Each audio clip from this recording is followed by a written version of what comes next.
நடிகர் விஜய் ஆண்டனி அவங்களுடைய மகளான மீரா அவங்க வந்துட்டு இப்போ யாருமே எதிர்பார்க்காத நிலையில திடீர்னு தூக்கிட்டு தற்கொலை செஞ்சிருக்கிற விஷயம் தான் ஒட்டுமொத்தமா எல்லாரும் மத்தியிலேயும் ஒரு மிகப்பெரிய அதிர்ச்சியை ஏற்படுத்தியிருக்கு. தமிழ் சினிமாவுல மிகப்பெரிய இசை அமைப்பாளர் மற்றும் நடிகராக இருந்துட்டு இருக்கவர் தான் விஜய் ஆண்டனி அவர்கள். இவர் கடந்த 2006ஆம் ஆண்டு ஃபாத்திமா அப்படிங்கிறவங்கள திருமணம் செஞ்சுக்கிட்டாரு. இந்த தம்பதிகளுக்கு மீரா லாரா அப்படிங்கிற மாதிரி 2 மகள்கள் இருக்காங்க. இதுல மீரா அப்படிங்கிறவங்க தான் இப்போ அவங்களுடைய வீட்டுல தூக்கிட்டு தற்கொலை செஞ்சிருக்காங்க. சென்னை டிடிகே சாலையில தான் நடிகர் விஜய் ஆண்டனி அவங்களுடைய வீடு இருக்கு.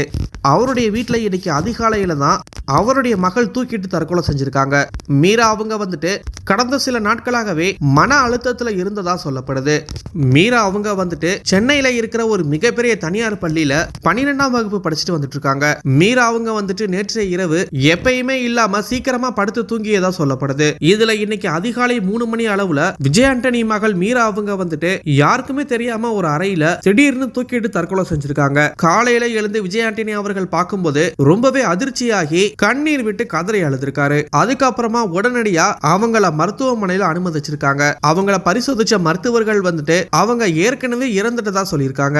இந்த விஷயம் விஜய் ஆண்டனி அவங்களுடைய குடும்பத்தார்களுக்கு ஒரு மிகப்பெரிய தாங்கிக்க முடியாத சோகத்தை ஏற்படுத்தி இருக்கு. இப்போ விஜய் ஆண்டனி அவங்களுடைய மகள் மீரா அவங்களுடைய உடல் வந்துட்டு பிரேத பரிசோதனைக்காக அரசு மருத்துவமனையில வைக்கப்பட்டிருக்கிறதா சொல்லப்படுது. அங்க எல்லா வேலைகளும் முடிக்கப்பட்டதுக்கு பிறகுதான் அவங்களுடைய உடல் வீட்டுக்கு கொண்டு வரப்படும் அப்படிங்கிற மாதிரி சொல்லப்பட்டிருக்கு. இப்போ போலீசார் இந்த விஷயத்துல வழக்கு பதிவு செஞ்சு தற்கொலை செஞ்சதுக்கான காரணத்தை விசாரிச்சுட்டு வந்துட்டு இருக்கிறதா சொல்லப்படுது.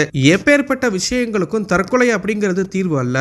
மேலும் இந்த செய்தி பத்தின உங்களுடைய கருத்துக்களை கீழே இருக்கிற கமெண்ட் பாக்ஸ்ல போஸ்ட் பண்ணுங்க. மேலும் இது போன்ற செய்திகளை தெரிஞ்சுக்க நம்மளுடைய சேனலை சப்ஸ்கிரைப் பண்ணுங்க.